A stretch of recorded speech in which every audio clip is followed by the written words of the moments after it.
प्रेम से बोलिए काशी विश्वनाथ की।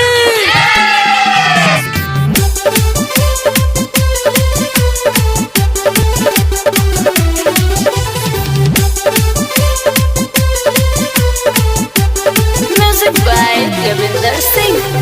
रउआ चरण में जे भी आइल बाए भोला दानी,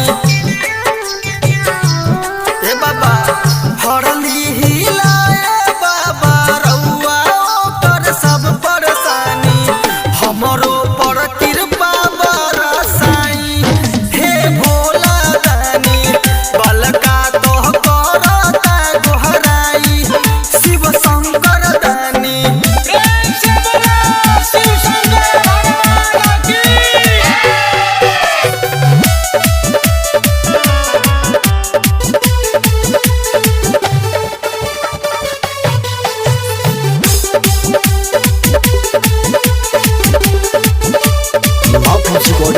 को साला चौक सीतामढ़ी। आन्हरन के आँख देनी बूढ़ियन के काया, आइल बानी हम हुए बाबा कोई दी दाया।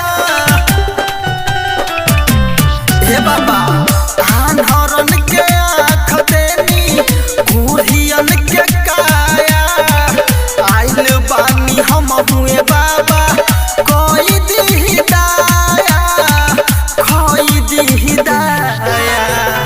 मीठी मीठी बोली सबसे केहुओ के दुख ना पहुँचे, मीठी मीठी बोली सबसे केहुओ के दुख ना पहुँचे, मनवा से छल कपट हटा दी हे भोले दानी, मांगतानी हे गोहराई शिव शंकर दानी। प्रेम से बोलिए काशी विश्वनाथ की।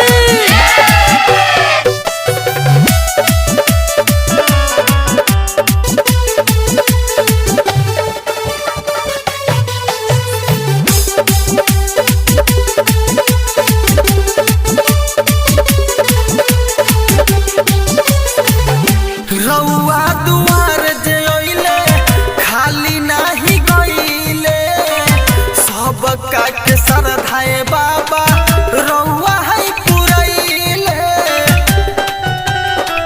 सच कहता रउआ दुआर जे अइले खाली नाही गइले, सब काट सरधाए बाबा रउआ है पुरैले, रउआ है पुरैले। चंदन राजा कहे आइल बाटे परेशानी, सोनी रविंदर बाबा कहे अइले परेशानी, जिंदगी से